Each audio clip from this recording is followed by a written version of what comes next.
Hello students, welcome to our channel knowledge hub. आपका knowledge hub में एक बार फिर से सभी का स्वागत है। स्टूडेंट्स, आज हम इस क्लास में करने वाले हैं जो हरियाणा सीईटी होने वाला है दिसंबर में, उसके लिए important Haryana GK class. HSSC CET जो एग्ज़ाम होने वाला है दिसंबर 2024 में, उसके लिए जो हरियाणा जीके जो तकरीबन 40 नंबर की हरियाणा जीके उसमें पूछी जाएगी, उसके जो इम्पोर्टेंट क्वेश्चन है हरियाणा जीके के, मोस्ट इंपोर्टेंट और most repeated Haryana GK MCQ आज हम करने वाले हैं।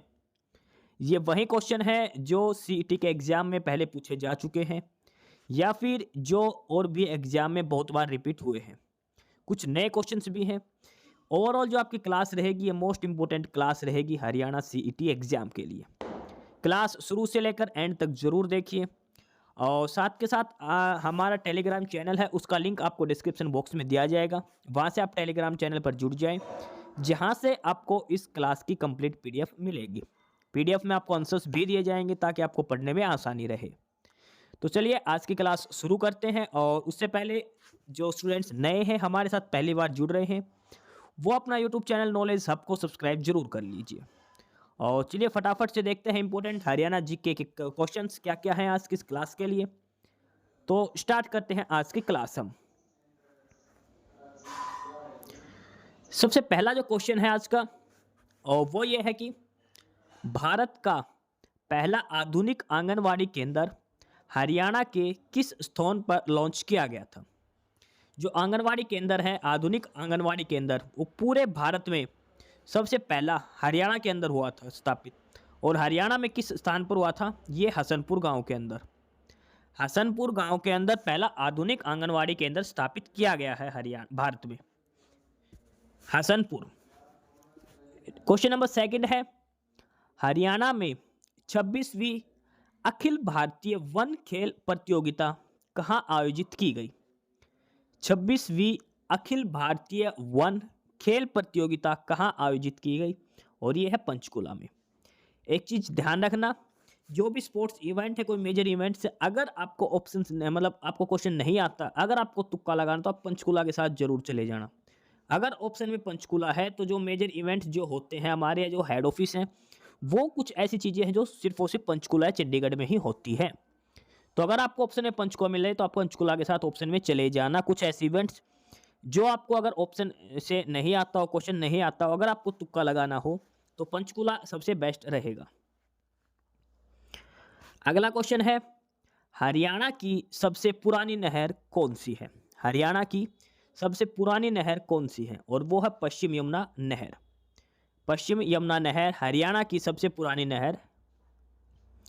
क्वेश्चन नंबर 4, हरियाणा में उत्तर भारत का पहला ऊर्जा परमाणु संयंत्र कहाँ स्थापित किया गया है?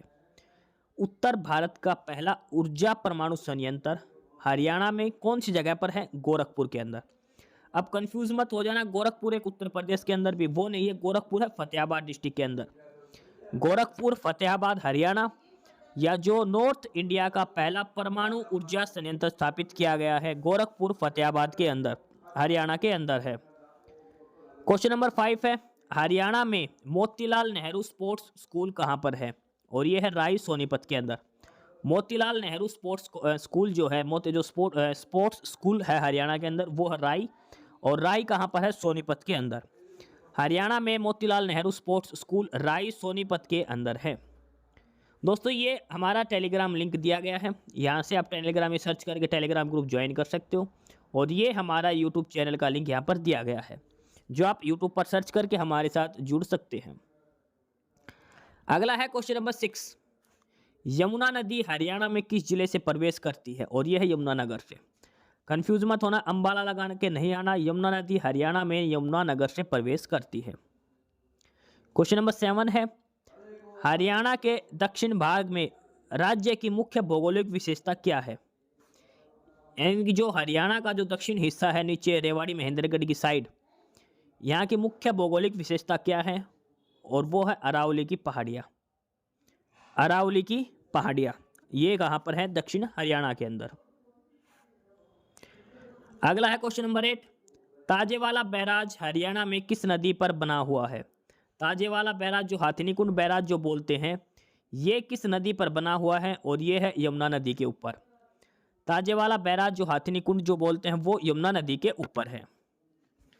क्वेश्चन नंबर 9 है, किस व्यक्तित्व को हरियाणा के कुंजपुरा जागीर का संस्थापक माना जाता है? जो कुंजपुरा जो जागीर है हरियाणा में, उसका संस्थापक किसे माना जाता है? और वो आएगा निजाबत खान। निजाबत खान को कुंजपुरा जागीर का संस्थापक माना जाता है।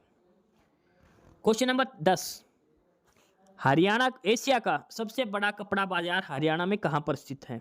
ध्यान रखना ये एशिया का है, पूरे एशिया में जो सबसे बड़ा जो कपड़े की जो मार्केट है वो हरियाणा के अंदर है। और हरियाणा में किस जगह पर है? ये है रोहतक डिस्ट्रिक्ट के अंदर। जो एशिया का जो सबसे बड़ा जो कपड़ा बाजार है, एशिया का सबसे बड़ा कपड़ा बाजार, और ये हरियाणा में कहाँ पर है? रोहतक डिस्ट्रिक्ट के अंदर दिया गया है। अगला क्वेश्चन है कि हरियाणा के किस जिले में बड़खल झील है? बड़खल झील हरियाणा में किस जिले के अंदर है? और बड़खल झील जो हरियाणा में है वो फरीदाबाद डिस्ट्रिक्ट के अंदर है। बड़खल झील फरीदाबाद डिस्ट्रिक्ट के अंदर है।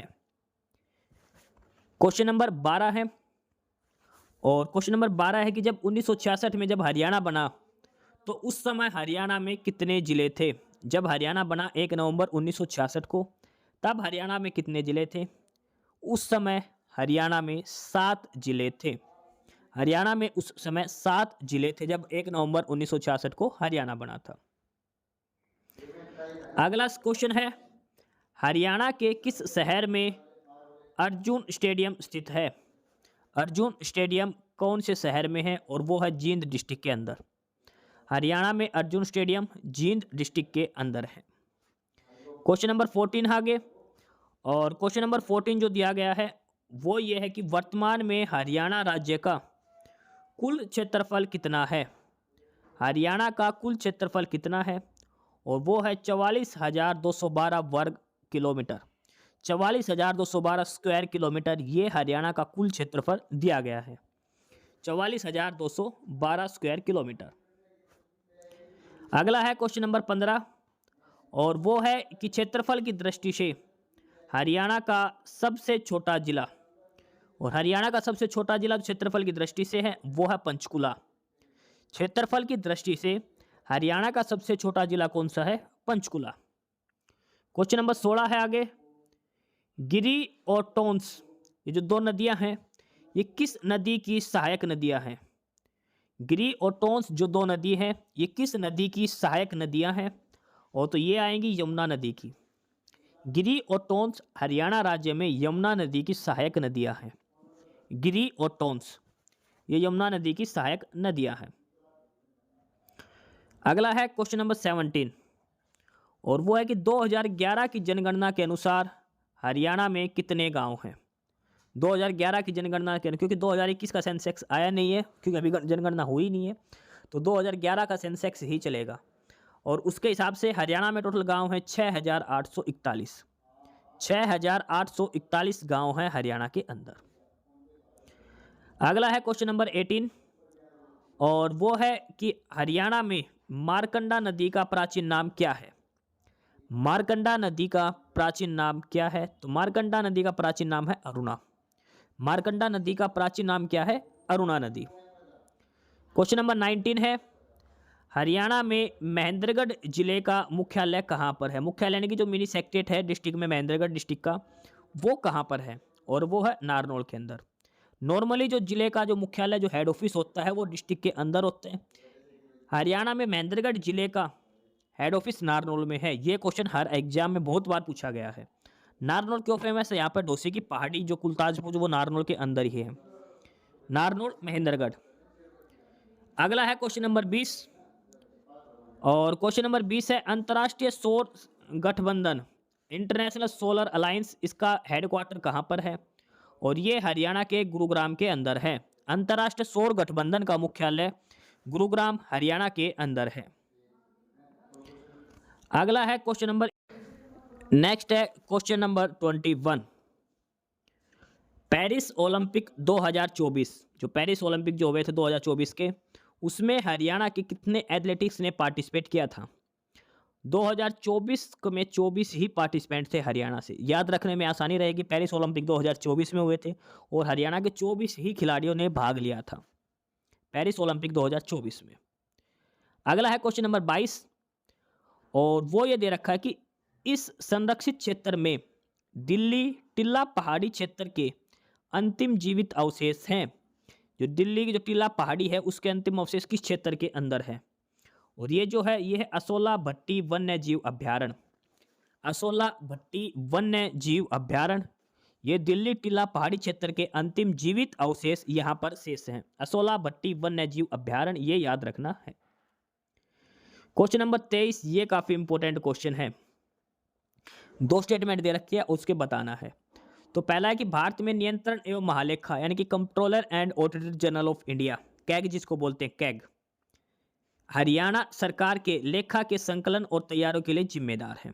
सही बात है। ये जो कैग है ये हरियाणा सरकार के लेखा के संकलन और तैयारियों का जिम्मेदार है और ये कार्य A&E ऑडिट एंड एक्सपेंडिचर जो ऑफिस है महालेखाकार हरियाणा के कार्यालय के माध्यम से किया जाता है। दोनों ही स्टेटमेंट इसकी सही है। ये क्वेश्चन ग्रुप 56 का जो CET जो मेंस हुआ था उसमें पूछा गया था। ग्रुप 56 का जो CET मेंस हुआ था उसमें ये क्वेश्चन पूछा गया था। एज इट इज ये क्वेश्चन दिया गया था। तो जो कैग है इंडिया की, वो हरियाणा सरकार की जो लेखा है वो उनका संकलन और उनकी तैयारी का जिम्मेदार है और ये काम A&E हरियाणा के कार्यालय के माध्यम से किया जाता है। ये क्वेश्चन है जो 24, ये भी CET के एग्जाम में पूछा गया था अभी हाल फिलहाल में जो CET का ग्रुप 57 का जो मेंस हुआ था उसमें। और क्वेश्चन है कि किस जिले में सर्वाधिक सड़क घनत्व है? सबसे ज़्यादा जो रोड डेंसिटी है वो हरियाणा के किस जिले में है? और ये है अंबाला डिस्ट्रिक्ट के अंदर, अंबाला डिस्ट्रिक्ट के अंदर है। क्वेश्चन नंबर 25 है, हरियाणा के सीही गांव में किसका जन्म हुआ था? सीही गांव में किसका जन्म हुआ था? कौन कवि थे ऐसे जिनका जन्म सीही गांव में हुआ था? और ये है सूरदास। सूरदास जी का जन्म हरियाणा के सीही गांव में हुआ था। क्वेश्चन नंबर 26, ये काफी चर्चा में क्वेश्चन है और वो ये कि जो हाई कोर्ट है पंजाब और हरियाणा हाई कोर्ट, पंजाब और हरियाणा हाई कोर्ट जो है उनके जो मुख्य न्यायाधीश अब कौन बनाए गए हैं? और ये है न्यायमूर्ति सील नागू। न्यायमूर्ति सील नागू इनको बनाया गया है। आपको ये बताना है कि हरियाणा के ये जो पंजाब और हरियाणा हाई कोर्ट के चीफ जस्टिस बनने से पहले जो जस्टिस सील नागू है वो किस हाई कोर्ट के चीफ जस्टिस थे? हरियाणा से पहले इनकी ड्यूटी कहाँ पर थी ये बताना है आपको। अगला है क्वेश्चन नंबर 27, गोगा नवमी किस महीने में मनाई जाती है? गोगा नवमी जो होता है, गोगा नवमी जो त्यौहार वो किस महीने में मनाया जाता है? और ये अगस्त और सितंबर के मध्य आता है। अगस्त और सितंबर के बीच में गोगा नवमी का आता है। क्वेश्चन नंबर 28, क्वेश्चन नंबर 28 है और ये पूछा गया है कि सुषमा स्वराज अवार्ड ये हरियाणा में प्रथम बार किसको दिया गया? तो ये दिया गया था मंजू शर्मा को। सुषमा स्वराज अवार्ड हरियाणा में सबसे पहले दिया गया था मंजू शर्मा को दिया गया था। क्वेश्चन नंबर 29 है, राजा अशोक ने हरियाणा के किस स्थान पर एक स्तंभ लगवाया? और वो लगवाया था टोपरा। टोपरा अम्बाड़ा में एक स्तंभ लगवाया था अशोक के जो शिलालेख है वो लगवाए थे टोपरा के अंदर। आज की क्लास का लास्ट क्वेश्चन, क्वेश्चन नंबर 30, और क्वेश्चन नंबर 30 जो है वो है कि गैर वन क्षेत्रों में वृक्षारोपण गतिविधियों में सामुदायिक भागीदारी को प्रोत्साहित करने के लिए हरियाणा सरकार द्वारा कौन सी योजना शुरू की गई है? और वो योजना का नाम है वन मित्र। जहाँ पर पेड़ पौधे कम है, वन क्षेत्र नहीं है, वहाँ पर वनों को लगाने के लिए हरियाणा सरकार ने कौन सी योजना शुरू करी है? वो है वन मित्र योजना। तो स्टूडेंट ये थे आज की क्लास के इंपॉर्टेंट 30 क्वेश्चंस, हरियाणा जीके से संबंधित सारे क्वेश्चंस मोस्ट इंपॉर्टेंट लगा के चलिए, मोस्ट रिपीटेड क्वेश्चंस हैं और जो CET होने वाला है दिसंबर में उसमें यहाँ से क्वेश्चन जरूर बनेगा। 1 से 2 क्वेश्चन इन क्लास से जरूर पूछे जाएंगे। तो हरियाणा जी की काफ़ी इंपॉर्टेंट क्लास है ये और हम डेली 1 से 2 क्लास वहाँ डाल रहे हैं, आप जरूर चेक करते रहिए। फिलहाल आज की क्लास में इतना ही था और अगर आपको कोई स्पेसिफिक टॉपिक पर चाहिए तो आप कमेंट बॉक्स में कमेंट करके बता सकते हैं। एस्पिरेंट्स यही था आज की इस वीडियो में आपके लिए, ठीक है। और बाकी अगर कुछ नहीं समझ में आया या कुछ पूछना हो या फिर किसी स्पेसिफिक टॉपिक पे पूछना हो, वीडियो बनवानी हो तो आप कमेंट बॉक्स में कमेंट कर सकते हैं, ठीक है। बाकी आप हमारा चैनल नॉलेज हब को सब्सक्राइब जरूर करें, अपने फ्रेंड्स को रिकमेंड करें और वीडियो को लाइक करें, शेयर करिए, जुड़े रहिए हमारे साथ। मिलते रहेंगे आपके साथ रोज़ रोज़ नए कंटेंट के साथ, नई अपडेट्स के साथ, ठीक है। और चैनल को शेयर ज़रूर करें अपने फ्रेंड्स के साथ। एक बार फिर से जो एस्पिरेंट्स जो कैंडिडेट्स नए हैं वो चैनल को सब्सक्राइब ज़रूर करें, अपने चैनल नॉलेज हब, ठीक है। मिलते हैं नई अपडेट्स के साथ, तब तक के लिए बाय।